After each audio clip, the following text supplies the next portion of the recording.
नमस्कार, आप देख रहे हैं हॉट स्टॉक्स पे कॉलर शो। मैं हूं पल्लवी। आज मार्केट्स में एक रेंज में ही कारोबार होते हुए दिखा। बाजार की सकारात्मक शुरुआत हुई, लेकिन निफ्टी 8,900 के स्तर के ऊपर नहीं टिक पाया और कारोबार खत्म होने पर बाजार दिन के निचले स्तरों के करीब बंद हुआ। हालांकि मिड कैप और स्मॉल कैप इंडेक्स में हल्की खरीदारी देखने को मिली। सेंसेक्स क्लोजिंग पर 70 अंक और निफ्टी 17 अंक की गिरावट के साथ बंद हुए। सेक्टोरल बेसिस पे देखें तो आज तेल गैस शेयरों में, एफएमसीजी और आईटी शेयरों में बिकवाली का रुख रहा। वहीं रियल्टी, टेलीकॉम, कैपिटल गुड्स और मेटल शेयरों में खरीदारी देखने को मिली। मार्केट के एक्सपर्ट्स क्या कहते हैं, आइए सुन लेते हैं। टायर स्टॉक्स हमने ऑलरेडी डिस्कस कर लिए, उसमें Apollo tyre is showing good momentum. Mid cap pharma एक ऐसी साइड है जो मैं डेफिनेटली डिस्कस करना चाहूँगा। मीर, मुझे ऐसे लगता है कि उनमें दोबारा से बाइंग जिसको बोलते हैं इंटरेस्ट आ रहा है। बायोकॉन एक स्टॉक है जहां पे अगर आप ट्रेड करना चाहें तो 1095 का स्टॉप लॉस और 1170 का टारगेट लगता है। और अगर आप स्मॉल मिड कैप्स में बिलीव करते हैं तो मिड कैप फार्मा में ग्रैनुअल्स करके एक स्टॉक है जिसमें लगातार ओपन इंटरेस्ट ऐड हो रहा है पिछले 3 दिनों से। मुझे ऐसे लगता है कि अगर आप उसमें 132 का स्टॉप लॉस रखें तो 146 का टारगेट मिलता है। तो ये साइड ऑफ बिजनेस जिसमें अब जाकर बाइंग शुरू हुई है, में आने वाले 2 से 3 सेशंस में अच्छा रिटर्न दे सकते हैं ट्रेडर्स को। DCB, Karur Vysya, Karnataka bank, south India bank, ये छोटे निश बैंक्स हैं जिनमें आई थिंक 25% अपसाइड आपको इसलिए इस साल में इजीली दिख सकता है। इसमें आप एक और दिग्गज बैंक भी इंक्लूड कर सकते हैं। 160 पे हमें बैंक ऑफ बड़ौदा बहुत पसंद है। Despite the management under delivering in the last 2 quarters, हमें लगता है the new management is extremely cautious and they will आगे जाते हुए 2017 एंड से लेके 18 में bank of Baroda as a large PSU bank can be an outperformer. In fact आज पीएसयू बैंक्स में आज खरीदारी भी देखने को मिली। ओबीसी समेत काफ़ी सारे ऐसे सरकारी बैंक हैं जहां पर अच्छी बाइंग देखने को मिली। लेकिन बड़े निवेशकों के सौदे अगर देखें, एफआईज और डीआईज, तो आज दोनों की तरफ से ही खरीदारी का रुख रहा। कैश में एफआईज की तरफ से ऑलमोस्ट 1146 करोड़ की खरीदारी हुई, वहीं डीआईएस की तरफ से 268 करोड़ की कैश में खरीदारी होती हुई दिखी। आज के एक्सपर्ट किरण हमारे साथ मौजूद है। गुड इवनिंग किरण। मार्केट्स आज देखें, जो ब्रॉडर मार्केट्स थे उन्होंने आउट परफॉर्म किया। मिड कैप्स में आज अच्छी कह सकते खरीदारी देखने को मिली, लेकिन प्रॉफिट बुकिंग हावी रही सेंसेक्स और निफ्टी दोनों पर ही, वो भी लगातार दूसरे दिन। अभी कल की ओपनिंग कैसी देख रहे हैं आप? मुझे लगता है पल्लवी जी की मार्केट थोड़ा सा रेंज बाउंड और थोड़े से नेगेटिव बायस के साथ ट्रेड करता नजर आएगा ये पूरा हफ्ता। हमने वीकली रिव्यू में यही कहा था कि करीबन 9,000 on the higher side and 8,800 on the lower side ये रेंज रहेगी। पर अभी पिछले 2 दिनों से हम देख रहे हैं कि consistently on the higher levels आपको थोड़ी सी बिकवाली देखने को मिलती है। माइल्ड सेलिंग है। मैं ये करेक्शन का रुख देख रहा हूँ, ये डाउन ट्रेंड की शुरुआत नहीं है।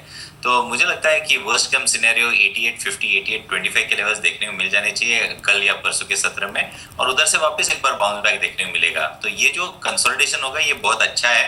और मुझे लगता है कि जो 7950 से लेके 8950 तक जो मूव आई है 1000 पॉइंट की, उसका ये टाइम कंसोलिडेशन चल रहा है और ये बहुत अच्छी बात है। तो ये अगर और 4-5 दिन चलता है तो मुझे लगता है कि और स्ट्रेंथ गैदर कर रहा है निफ्टी। और अगर हम डेरिवेटिव डेटा देखते हैं तो निचले स्तर पे बहुत अच्छी ट्रैक्शन देखने को मिल रही है। तो मुझे लगता है कि हम अगले 4-5 दिनों के कंसोलिडेशन के बाद एक अच्छी अपसाइड मूव देखने को मिल जानी चाहिए।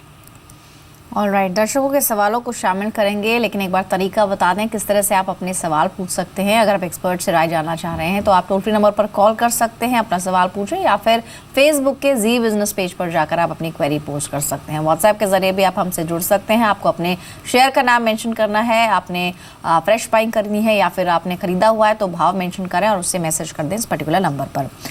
सबसे पहला सवाल शामिल करते हैं रजनीश का भुवनेश्वर से, और मोरपेन लैब्स को लेकर इनका क्वेश्चन है किरण। 1000 शेयर्स इन्होंने लिए हुए हैं 34 के स्तर पर। मोरपेन लैब्स अभी फार्मा स्पेस में जिस तरह का रुझान है, आपकी सलाह क्या होगी? इनको काफ़ी ज़्यादा नुकसान हो रहा है। पिछले हमने अगर 1.5 साल में देखा होगा तो ये स्टॉक करीबन on the higher side 30 on the lower side 20 is the 10 rupee range में ट्रेड करता नजर आया है विद अ नेगेटिव बायस। तो ऐसे स्टॉक में बने रहना यानी रिटर्न ऑन इन्वेस्टमेंट ये इन्वेस्टर गंवा रहा है। तो मेरा मानना है कि ऐसे स्टॉक से निकल जाए। बहुत अच्छे स्टॉक्स मिड कैप सेक्टर में है, जैसे कि अभी 2 मिनट पहले हमने 2-3 नाम सुने। उनके साथ मुझे लगता है कि नैटको फार्मा, जो कि मैं कई बार आपके चैनल में रेकमेंड करता रहा हूँ, मार्केट आउट परफॉर्मेंस दे रहा है। मुझे लगता है अगले 1 साल में ये इधर से बहुत बड़ी मूव देने वाला है, तो नैटको फार्मा भी उसमें शामिल किया जाए। तो इन स्तरों पर नैटको फार्मा आप अपने पोर्टफोलियो में शामिल कर सकते हैं। और मोरपन लैब्स कमजोरी है तो फिलहाल किसी तेजी का इंतजार करें, होल्ड करने की सलाह है। फोन लाइन पर प्रदीप जुड़े हैं हजारीबाग से। प्रदीप नमस्कार, पूछिए क्या सवाल है आपका। हमारा SBI का सवाल है जो कि हम 250 के लेवल पे खरीदे हुए हैं और इसको काफी दिनों से होल्ड किए हुए हैं। ठीक है, तो आगे कितना और समय दे पाएंगे प्रदीप आप? इसमें कोई लिमिट नहीं है, हम इसको दे सकते हैं 4 महीना, 5 महीना, साल भर, 2 साल भी दे सकते हैं। ऑलराइट किरण, आपने थोड़ी देर पहले कहा भी कि सरकारी बैंकों में अच्छा रुझान देखने को मिल रहा है। SBI की बात कर रहे हैं, 250 रुपये के आसपास खरीदा था, 270 के आसपास आज की क्लोजिंग है। काफ़ी समय से होल्ड कर रहे हैं, मुनाफा भी इनको मिल रहा है। कोई टारगेट इनके लिए सजेस्ट करेंगे? अभी आउटलुक कैसा लग रहा है आपको?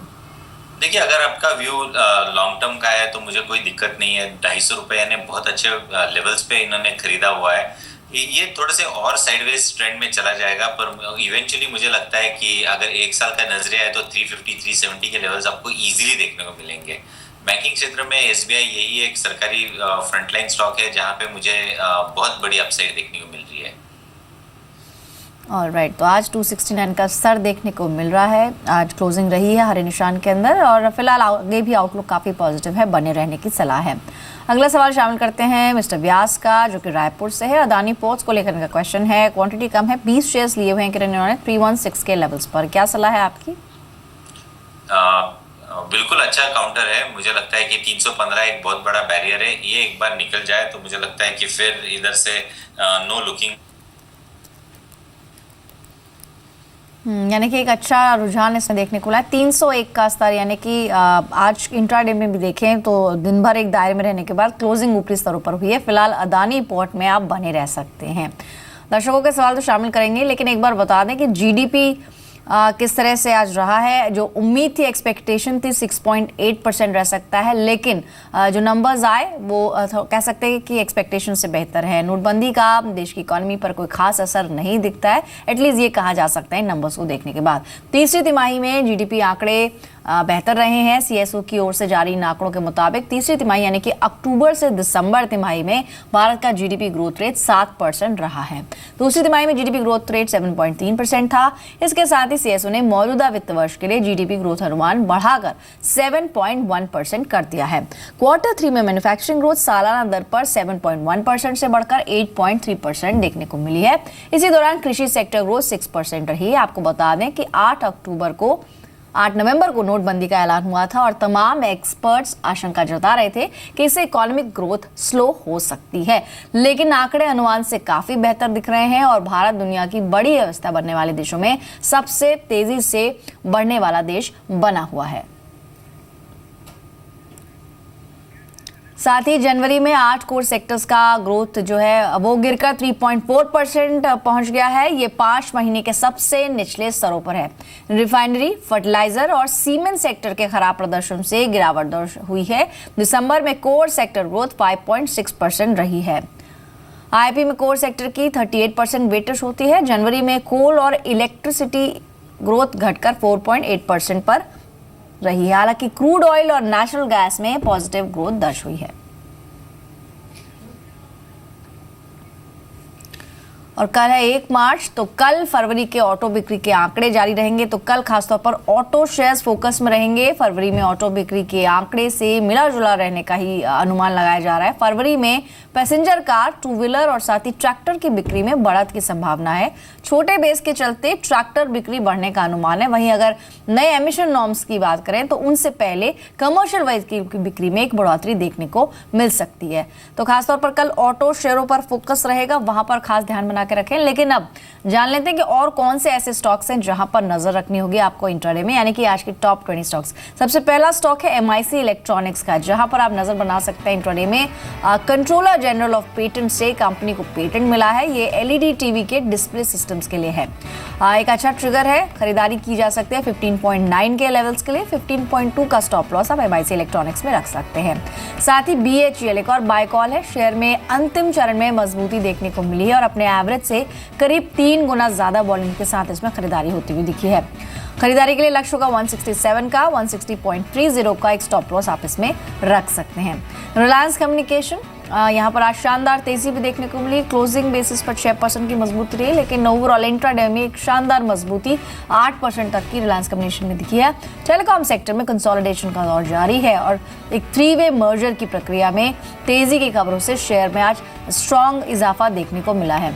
यहाँ पर कल के लिए लक्ष्य होगा 39.9 का, 38.5 के स्टॉप लॉस के लिए आप इसमें बाय कर सकते हैं।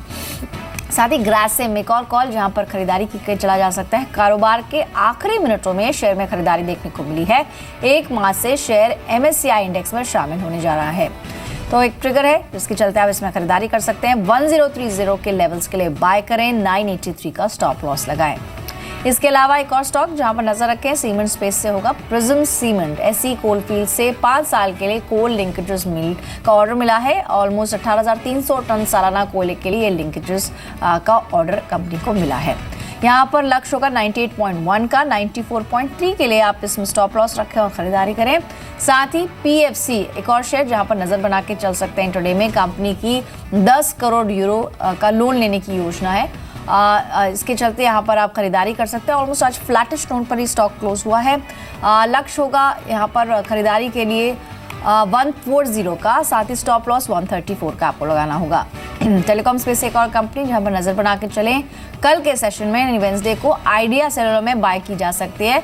12 करोड़ शेयरों की बड़ी ब्लॉक डील के चलते शेयर में जबरदस्त तेजी देखने को मिली है। एक रिकवरी आज के सेशन में देखने को मिली और दिन के निचले स्तरों से शेयर करीब 8% तक इंप्रूव हुआ है। यहाँ पर लक्ष्य का 119 का, 114 के स्टॉप लॉस के लिए आप बाय करें। ऑयल इंडिया एक और शेयर जहां नजर बना के चलें। सरकार ने ONGC ऑयल इंडिया की रॉयल्टी देनदारी माफ कर दी है। ONGC और ऑयल पर 22,000 करोड़ की रॉयल्टी देनदारी बनी हुई थी, जिसे अब माफ कर दिया गया है। तो यहाँ पर आप बाय करें 336 के लक्ष्य के लिए, 324 का स्टॉप लॉस लगाएं। चलिए अगला शेयर जहां नजर रखें वो है पटेल इंटीग्रेटेड। 1 जुलाई से GST लागू होने की खबर आई, जिसके बाद शेयर में एक जोश देखने को मिला। GST लागू होना पूरे ही लॉजिस्टिक स्पेस के लिए एक बड़ा ट्रिगर हो सकता है। इससे पहले भी सभी GST शेयरों में तेजी बनी है और पटेल इंटीग्रेटेड एक स्ट्रॉन्ग गेन के साथ आज क्लोजिंग रही। 84.3 के लक्ष्य के लिए बाय करें, 80.8 का स्टॉप लॉस लगाएं। 10वां शेयर एक सेल कॉल होगी। फरवरी ऑटो नंबर्स जिस पर हमने अभी थोड़ी देर पहले चर्चा भी की, वो जारी होंगे और उससे पहले शेयर में बिकवाली देखने को मिल रही है। फरवरी में 2 व्हीलर बिक्री में गिरावट जारी रहने का ही अनुमान है। यहाँ पर सेल करने के लिए लक्ष्य होगा 3080 का, 3150 का स्टॉप लॉस आप इसमें रख सकते हैं। किरण, 10 स्टॉक्स हमने अब तक बताए जिसमें काफ़ी हद तक न्यूज़ फ्लो का भी ट्रिगर रहा है और खासतौर पर अगर हीरो मोटोकॉर्प की बात करें तो इसमें बिकवाली की सलाह दी जा रही है, क्योंकि जो नंबर्स अब एक्सपेक्टेड हैं, जो फरवरी बिक्री के नंबर्स आएंगे, उसमें थोड़ा प्रेशर हीरो मोटोकॉर्प में इस बार भी देखने को मिल सकता है। आपकी एक्सपेक्टेशंस क्या है ऑटो नंबर्स को लेकर, और साथ ही इन कॉल्स में से कोई शेयर जो आपको अच्छा लगा? ऑटो नंबर्स में सिर्फ 2 व्हीलर स्पेस में थोड़ी सी दिक्कत वाली बात होगी, और वो भी बजाज ऑटो और हीरो मोटो की बात करें तो TVS मोटर्स में मुझे लगता है कि एक अच्छी रुझान देखने को मिल जानी चाहिए। हीरो मोटो में 3100 और 3080 ये बहुत इंपॉर्टेंट सपोर्ट लेवल्स है। इन लेवल्स के नजदीक अगर मिलते हैं तो बाय करने की सलाह होगी, नहीं तो मुझे लगता है कि अगर फ्लैट खुलता है तो बेचने की सलाह होगी और 3080 3070 के टारगेट्स देखने को मिल जाने चाहिए। जो हमने अपने करीबन 10 स्टॉक्स गिनवाए उसमें से भेल एक काउंटर मुझे अच्छा लगता है। मुझे लगता है कि इधर एक अच्छा रुझान देखने को मिल जाना चाहिए। बहुत अच्छे वॉल्यूम्स के साथ सेकंड हाफ में बहुत अच्छी खरीदारी देखने को मिली थी, तो 157 158 के स्टॉप लॉस के साथ लॉन्ग किया जा सकता है ये स्टॉक। और मुझे लगता है कि ये स्टॉक आते दिनों में, यानी अगर आप 2 हफ्तों का व्यू लेते हैं तो करीबन 170 के लेवल्स के क्रॉस करते हुए हम देखेंगे। दूसरा रहेगा आइडिया का, बहुत ही शानदार रिकवरी निचले स्तरों से इस स्टॉक ने की, तो मुझे लगता है कि ये वापस एक बार अच्छा ट्रैक्शन देखने को मिल जाना चाहिए। स्ट्रिक्ट स्टॉप लॉस करीबन 12 का रखना चाहिए या 11 का रखना चाहिए, और टारगेट्स के लिए 122 और उसके ऊपर फिर बहुत बड़ी शॉर्ट कवरिंग आपको देखने को मिल जाएगी। ऑलराइट, 10 स्टॉक्स अब तक हमने आपको बताए जहां पर आपको नजर बनानी है। अगले 10 स्टॉक्स जान लेते हैं कौन से। इंडियन होटल्स एक स्टॉक है जहां पर नजर रखें। होटल शेयरों में खरीदारी का रुख रहा है। अंतिम चरण में शेयर में खरीदारी होती हुई दिखी। 4% के गेंस के साथ स्टॉक क्लोज हुआ है। यहाँ पर कल भी खरीदारी जारी रह सकती है। 132 के लेवल्स के लिए बाय करें, 122 का स्टॉप लॉस लगाएं। इसके अलावा एक और शेयर है GSFC, जहां पर आज आवली और डेली चार्ट्स बेहद स्ट्रॉन्ग लग रहे हैं। शेयर में अंतिम चरण में जबरदस्त खरीदारी देखने को मिली है। 126 के लक्ष्य के लिए बाय किया जा सकता है। 118 का स्टॉप लॉस रखें। वी-गार्ड होगा अगला शेयर। अब तक के सबसे ऊपरी स्तरों पर शेयर ने क्लोजिंग दी है। अंतिम चरण में दिन के करीब 90% वॉल्यूम्स रहे हैं, यानी कि जो लास्ट आवर बाइंग थी वो इसमें काफी स्ट्रॉन्ग थी। 234 के लेवल्स के लिए बाय करें। 224 का स्टॉप लॉस लगाएं। ONGC एक और शेयर, ट्रिगर वही है। इंटीग्रेटेड ऑयल कंपनी बनाने को लेकर जो खबरें आई और साथ ही सरकार ने ONGC और ऑयल इंडिया की रॉयल्टी पेमेंट माफ कर दी है। दोनों कंपनियों के लिए ये एक बड़ी खबर है, क्योंकि 22,000 करोड़ की रॉयल्टी पेमेंट माफ हुई है सरकार की तरफ से। 200 रुपये का यहाँ पर लक्ष्य होगा। 190 यानी कि 190 रुपये का स्टॉप लॉस आपको रखना होगा। इरोस इंटरनेशनल एक और स्टॉक जहाँ नजर बना के रखें। टेक्निकल रीजन है, निचले स्तरों से शेयर में पुल बैक देखने को मिला। लगातार 2 सेशंस की गिरावट के बाद शेयर चढ़ा है। 220 के लेवल्स के लिए बाय करें। 209 का स्टॉप लॉस लगाएं। DLF सेबी ने रीट्स और इनविट्स में निवेश के नियम स्पष्ट कर दिए हैं। चुनिंदा रियल एस्टेट शेयरों में खरीदारी कल के सेशन में दिख सकती है। DLF यहाँ पर बेट कर सकते हैं। 156 के लक्ष्य के लिए 148 का स्टॉप लॉस लगाएं। KEI इंडस्ट्रीज डेली चार्ट्स पर काफी स्ट्रांग है। सभी एवरेजेस के ऊपर क्लोजिंग रही है। लगातार 2 सत्रों से शेयर में खरीदारी होती हुई दिखी है। 185 के लक्ष्य के लिए बाय कर सकते हैं। 175 का स्टॉप लॉस लगाएं। रैमको सीमेंस एक और सीमेंस स्पेस की कंपनी है। 20 फरवरी से कंपनी का बायबैक ऑफर शुरू होने वाला है। 1.05% इक्विटी का बायबैक अधिकतम 720 रुपये प्रति शेयर पर होने वाला है। यहाँ पर 685 के लक्ष्य के लिए बाय कर सकते हैं। 660 का स्टॉप लॉस लगाएं। साथ ही सिंटेक्स एक और स्टॉक जहां नजर रखें। मार्च वायदा में ताज़ा खरीदारी होती हुई दिखी है। मार्च ओपन इंटरेस्ट में 3.5% का इजाफा आज दर्ज हुआ है, तो संकेत है कि यहाँ पर खरीदारी दिखेगी। 102 के लेवल्स के लिए बाय करें। 94 का स्टॉप लॉस लगाएं। और साथ ही VIP इंडस्ट्रीज 20वां शेयर जहां नजर रखें। दिसंबर से अप ट्रेंड में है शेयर और शेयर में किसी भी गिरावट में खरीदारी की जा सकती है। लक्ष्य होगा बाय करने के लिए 158 का। 150 का स्टॉप लॉस लगाएं। किरण, इन सभी शेयर्स में से कोई स्टॉक जो आपको पसंद आया हो, क्या सलाह रहेगी आपकी? ये सेकेंड लॉट में मुझे बहुत सारे स्टॉक्स अच्छे लग रहे हैं। पहला होगा इंडियन होटल, जो कि आप सही में एक बहुत अच्छा चार्ट पैटर्न बता रहा है और इधर से बहुत सारी अपसाइड देखने को मिलेगी। GSFC में सेकंड हाफ में बहुत अच्छे वॉल्यूम्स के साथ ये स्टॉक चला, तो ये भी बहुत अच्छा है। फिर DLF है जहाँ पे एक नया हाई इसने लगाया, तो इधर भी एक बहुत अच्छा रुझान देखने को मिलेगा। और KEI इंडस्ट्रीज है जो कि पिछले कई दिनों से मार्केट आउट परफॉर्मर है और अच्छे कंसोलिडेशन के बाद आज वापस एक बार अच्छी मूव देखने को मिली है। तो KEI एक स्टॉक रहेगा जिसपे आपका कल ध्यान रखना चाहिए। तो इन सभी स्टॉक्स में आप कल जरूर नजर बना के चलें। इस वक्त फोन लाइन पर सवाल पूछने के लिए सौमिन है गुवाहाटी से। सौमिन नमस्कार, पूछिए क्या सवाल है आपका? हाँ हेलो। सौमिन अपना सवाल बताएं। मैडम मैं ये JP एसोसिएट लिया, आपका कल लिया था 16 रुपए 25 पैसे पे 8,000 शेयर। और आपका ये लिया है फ्यूचर कंज्यूमर, जो मैंने लिया है 28 रुपए 7 पैसे पे 5,000 शेयर। तो क्या करना चाहिए मेरे को? आपने 5,000 शेयर्स फ्यूचर कंज्यूमर के लिए हैं। इतनी बड़ी क्वांटिटी एक ही स्टॉक में, कोई खास कारण, कोई ऐसी न्यूज़ जो आपने सुनी हो? क्या ट्रिगर रहा है इसके पीछे? मुझे IPO आने वाला है तो इसलिए उसकी ठीक है, चलिए 2 स्टॉक्स है किरण इनके पास। एक तो JP एसोसिएट्स जो कल की तेजी में उन्होंने लिया है 16.25 के लेवल्स पर। 16.45 आज की क्लोजिंग रही है। हालांकि इससे पिछला अगर हम चार्ट देखें तो काफ़ी उतार चढ़ाव भरा रहा है JP एसोसिएट्स का। JP एसोसिएट्स पर आपकी राय क्या होगी? और साथ ही फ्यूचर कंज्यूमर 5,000 शेयर 18 रुपये के सब पे लिए हुए, क्या करना चाहिए? नहीं, मुझे लगता है कि JP एसोसिएट्स में लॉन्ग बनाए रखने चाहिए। अभी फिलहाल 1650 पे ट्रेड कर रहा है, तो करीबन 14 रुपीज़ का स्टॉप लॉस रखना चाहिए। और आते दिनों में ये स्टॉक करीबन 22-23 लेवल्स छूते हुए नजर आएगा, तो इन लेवल्स पे वापस एक बार रिव्यू ले लेना चाहिए। फ्यूचर कंज्यूमर की बात करें तो मुझे लगता है कि फ्यूचर कंज्यूमर एक अच्छा काउंटर है डीमार्ट के IPO आते हुए, तो इधर से और भी बड़ा देखने को मिलेगी। पर अभी के लिए मैं 27 का स्टॉप लॉस सजेस्ट करूंगा। और जैसे ही IPO आता है तब इधर एक प्रॉफिट बुकिंग कर लेना चाहिए।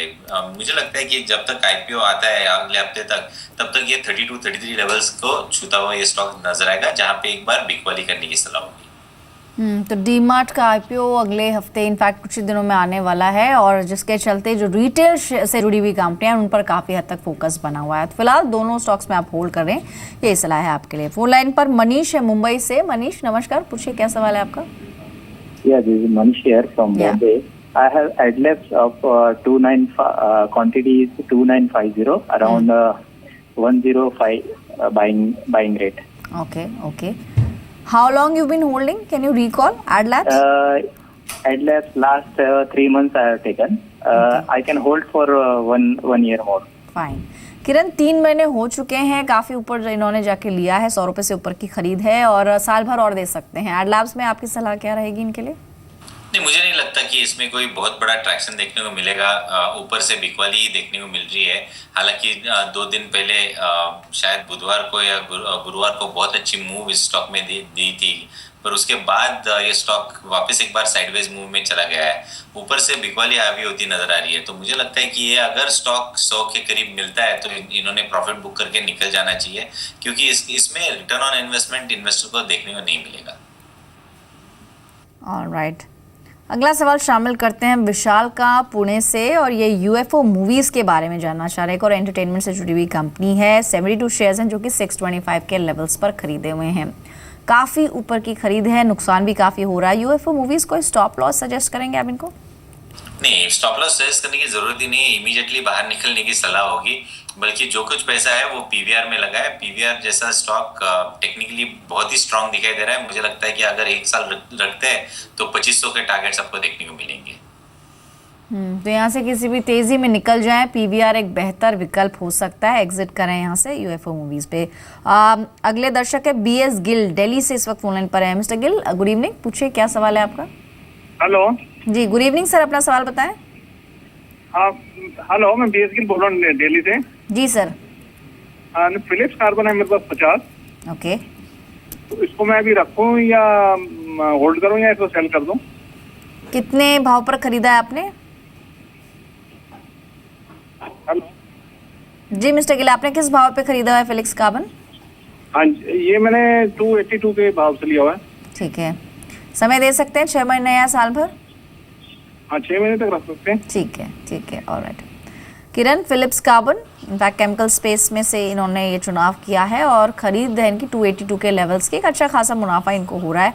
अभी आपको चार्ट्स कैसे लग रहे हैं? क्योंकि अगर हम देखें इसके 1 साल के चार्ट्स तो लगातार एक तेज़ी इसमें बनी है और ऑलमोस्ट कह सकते हैं एज लो एज 80 रुपीज़ के लेवल से पिछले 1 साल में इसने 300 से ऊपर तक का सर दिखाया है। अभी इन प्रॉफिट्स को लेकर घर जाए या फिर बने रहें इसके अंदर? नहीं, बिल्कुल बने रहना चाहिए। ये स्टॉक एक पॉजिटिव डाइवर्जेंस दिखा रहा है चार्ट के ऊपर और एक अच्छा डिमांड ओवर पावरिंग सप्लाई का सिनेरियो है। तो मुझे लगता है कि 270 के स्टॉप लॉस के साथ 1 साल के लिए ये होल्ड करें, आपको इजीली ये 420 440 के लेवल्स देखने को मिलेंगे वेरी इजीली। राइट, तो फिलहाल होल्ड करने की सलाह है। यहाँ पर शानदार तेज़ी देखने को मिली है। फिलहाल इतने ही शेयर्स हम शामिल कर पाएंगे। शुक्रिया किरण आपका। कोई डिस्क्लोजर आपकी तरफ से? बहुत सारे स्टॉक्स डिस्कस किए पल्लवी जी आज, तो एक जनरल डिस्क्लोजर की जो मेरी व्यू है, आज जो स्टॉक्स डिस्कस किए वही मेरी व्यू हमारे क्लाइंट्स को दी होगी। थैंक्स अ लॉट किरण। फिलहाल हॉट स्टॉक्स में इतना ही, दीजिए इजाज़त, नमस्कार।